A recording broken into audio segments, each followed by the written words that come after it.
Kebakaran hebat melanda sebuah ruko di Jalan Ahmad Yani, Kota Tegal, Jawa Tengah. Kobaran api diketahui mulai menyambar bangunan ruko dari bagian belakang atau dapur. Api dengan cepat merambat bagian tengah hingga depan, menyebabkan seluruh perabotan rumah tangga hangus terbakar. Saat peristiwa terjadi, pemilik ruko bersama anggota keluarga berhasil menyelamatkan diri. 6 mobil pemadam kebakaran dikerahkan ke lokasi. Pada pukul 03.30 dan alhamdulillah saat hari ini sudah mulai padam dapat kita silakan dan tidak ada korban jiwa. Untuk penghuni daripada ruko tersebut ada 4 orang, ada dewasa 2 orang dan anak-anak 2 orang. Polisi masih menyelidiki penyebab pasti kebakaran, namun dugaan sementara akibat hubungan arus pendek listrik.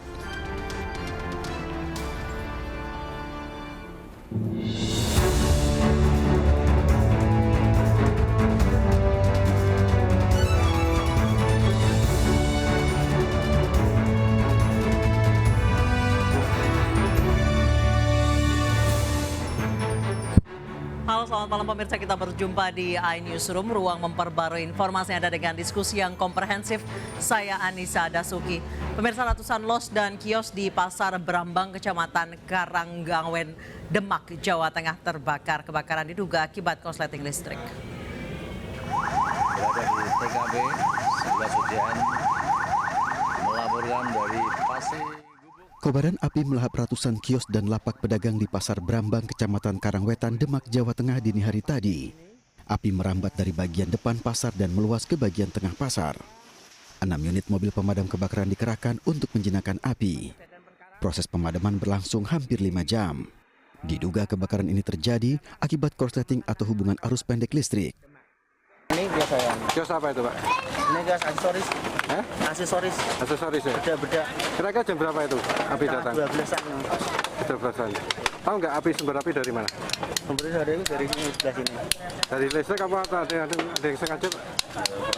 Kurang tahu itu. Listrik atau kompor. Masalahnya hujan deras. Kejadian kebakaran di Pasar Brambang, wilayah Karangawet, itu kejadiannya sekitar pukul 00.10 WIB. Kemudian untuk kerugiannya kios sekitar ratusan kios. Kalau ditafsir ada berapa miliar? Kalau ditaksir sekitar 1,5 miliar. Akibat kebakaran, ratusan lapak pedagang dan kios hangus terbakar. Tidak ada korban jiwa dalam peristiwa ini, namun kerugian ditaksir mencapai hampir 2 miliar rupiah. Operasi pasar kebutuhan pokok diantaranya bawang dan minyak goreng digelar di salah satu pusat grosir Cirebon, Jawa Barat. Sementara itu kerumunan saat antre mendapatkan minyak goreng murah juga terjadi di pendopo kantor kecamatan Tarik, Sidoarjo, Jawa Timur.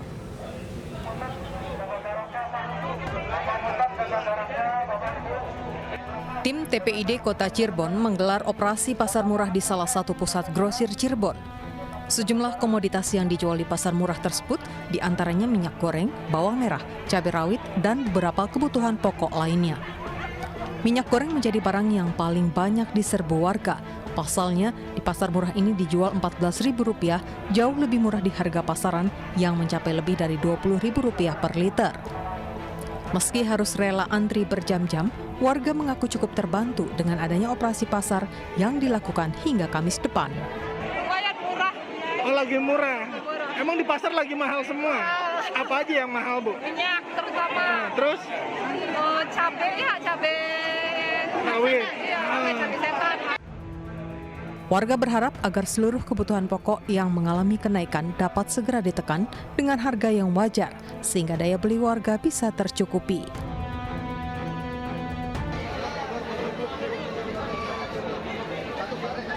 Kerumunan saat antri mendapatkan minyak goreng juga terjadi di pendopo kantor kecamatan Tarik, Sidoarjo. Tanpa memperhatikan jaga jarak, ratusan emak-emak rela berdesakan untuk mendapatkan paket 2 liter minyak goreng yang dijual Rp28.000. Tidak sedikit dari mereka yang menunggu antrian sejak pagi, sejumlah petugas Satpol PP yang dikerahkan di lokasi tidak bisa berbuat banyak mencegah kerumunan. Minyak goreng. Antri minyak, Bu ya? Oh, di sini murah, Bu ya? Ya. Berapa di sini, Bu? 28.000 2 liter. Berapa? 28.000, 2 liter 28.000 ya. Emang di luar mahal, Bu? Pasar murah yang digelar di pendopo kantor Kecamatan Tarik Sidoarjo ini, Dinas Perdagangan Sidoarjo menyediakan 1.000 liter minyak goreng murah.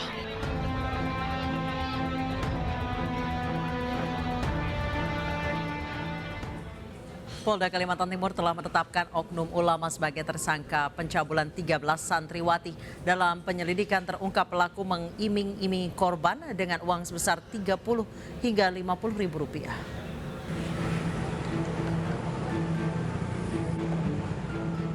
Oknum ulama berinisial M, pengasuh salah satu pesantren di kota Balikpapan yang melakukan pelecehan seksual terhadap santrinya telah ditetapkan sebagai tersangka. Kepolisian Polda Kaltim langsung melakukan proses penahanan terhadap tersangka di Mapolda Kaltim sejak 14 Januari lalu. Dalam kasus ini baru 4 korban yang melapor, sementara korban lainnya masih sebagai saksi dan belum membuat laporan. Modus tersangka saat melakukan tindakan bejatnya dengan mengiming-imingi uang sebesar 20 hingga 50 ribu rupiah.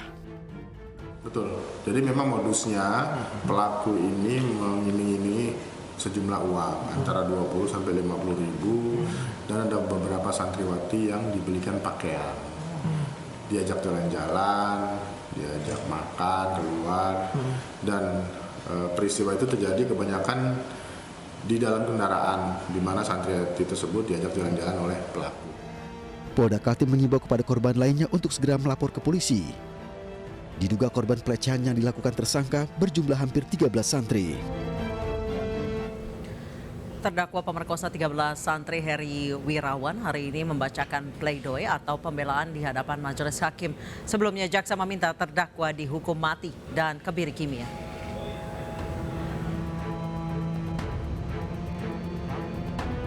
Heri Wirawan, terdakwa kasus pemerkosa santri, hari ini menjalani sidang lanjutan di Pengadilan Negeri Bandung.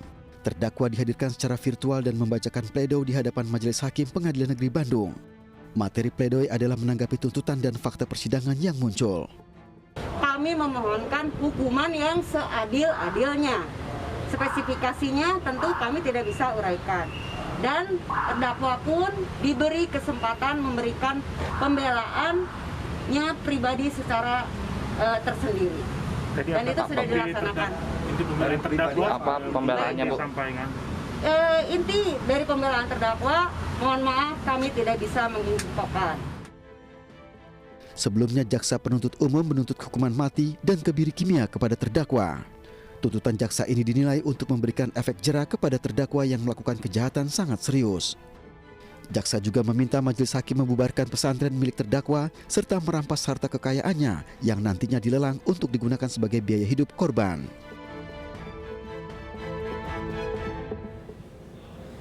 Sidang pra-peradilan kasus dugaan pencabulan santriwati oleh seorang anak kiai hari ini digelar di Pengadilan Negeri Jombang, Jawa Timur. Tersangka kasus pencabulan sebagai pihak penggugat tidak menghadiri sidang setelah ditetapkan sebagai buronan.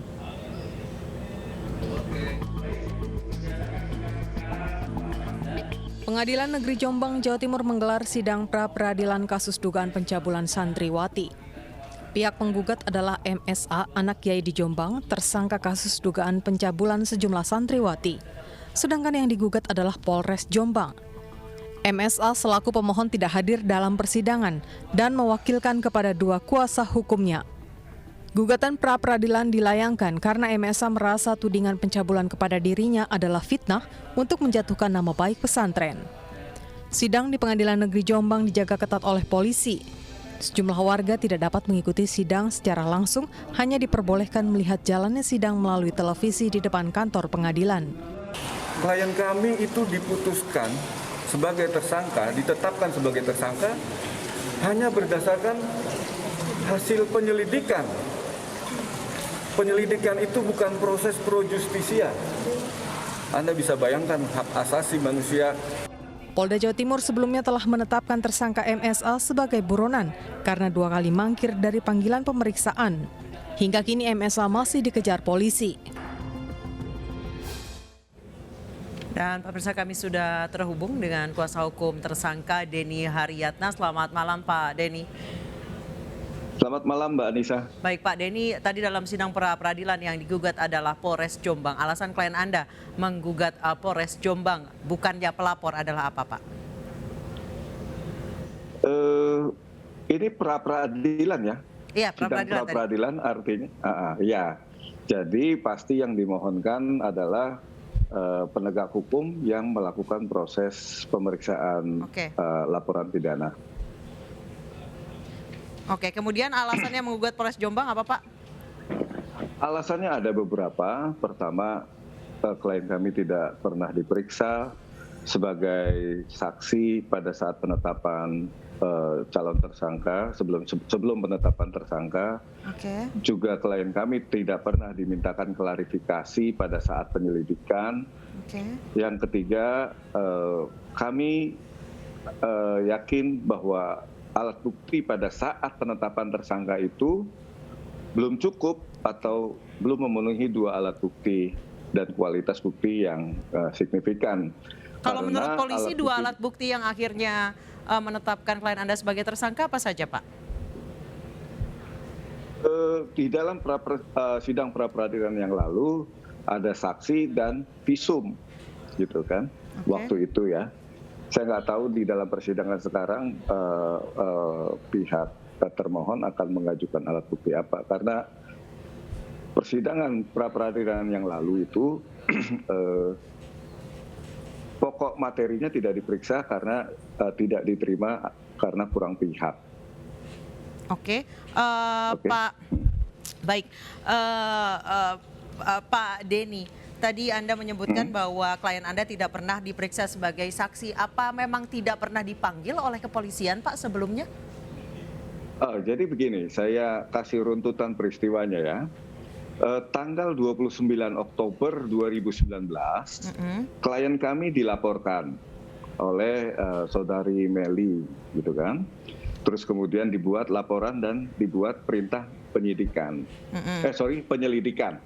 Perintah penyelidikan. Itu tanggal 29 Oktober. Tanggal 12 November, itu selang 2 minggu kemudian, dikeluarkan surat perintah penyidikan, sekaligus juga SPDP, sekaligus penetapan tersangka. Artinya apa? Artinya klien kami tidak pernah dimintakan keterangannya pada saat tahapan penyelidikan. Bahkan pada saat sebelum ditetapkan sebagai tersangka pun tidak diperiksa. Inilah yang kami persoalkan. Di samping tidak diperiksanya tadi, kami juga meragukan alat bukti yang dimiliki oleh penyidik pada saat itu. Karena baru 2 minggu sudah terkumpul alat, menurut mereka sudah ada 2 alat bukti, dan juga kita nggak tahu kualitas buktinya apa. Terus kemudian juga itu kan masih tahap penyelidikan, belum tahap penyidikan. Jadi segala hal yang dimintai keterangan maupun juga alat-alat bukti itu kan harus sah caranya. Baik Pak Denny, pro justisia. Pak Denny, gitu. Klien Anda tidak berniat untuk menghadiri panggilan polisi jika memang tidak bersalah Pak, untuk mengklarifikasi hal tersebut? Oke, panggilan polisi sebenarnya sudah kami lakukan karena pada tahun 2020 klien kami diperiksa juga sebagai tersangka.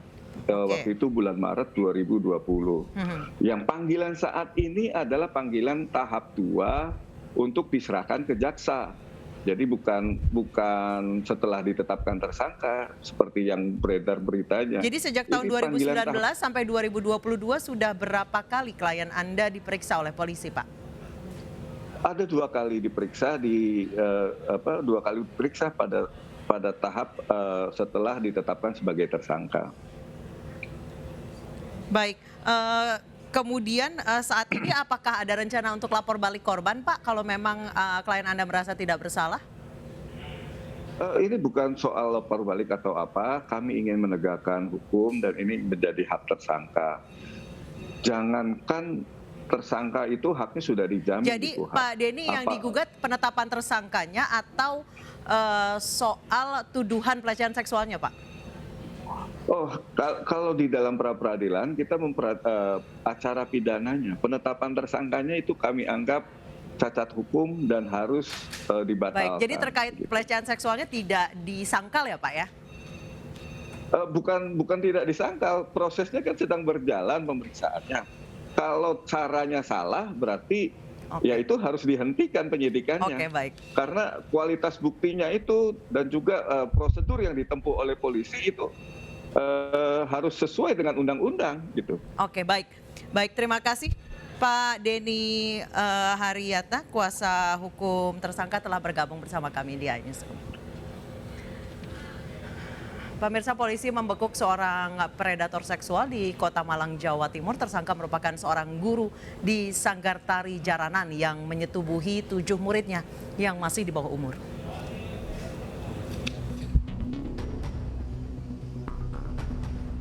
Setelah menerima informasi dari masyarakat, polisi menangkap seorang guru tari jaranan yang diduga mencabuli muridnya di Kota Malang, Jawa Timur.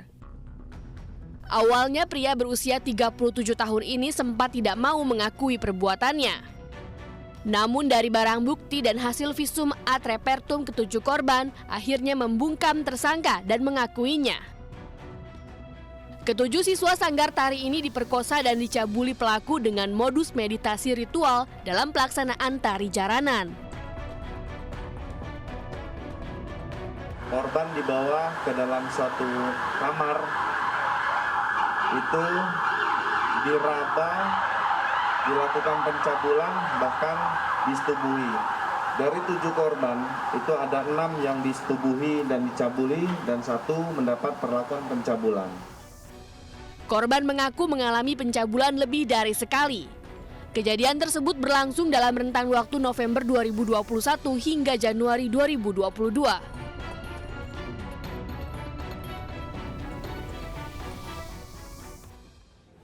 Dan pemirsa, untuk informasi selengkapnya kami sudah terhubung dengan kontributor iNews di Malang, Jawa Timur, Denny Irwansyah. Selamat malam, Denny. Dikatakan jumlah korban kemungkinan akan bertambah karena memang jumlah muridnya totalnya 62. Namun sejauh ini baru 7 yang melapor. Sejauh ini seperti apa perkembangan penyelidikannya?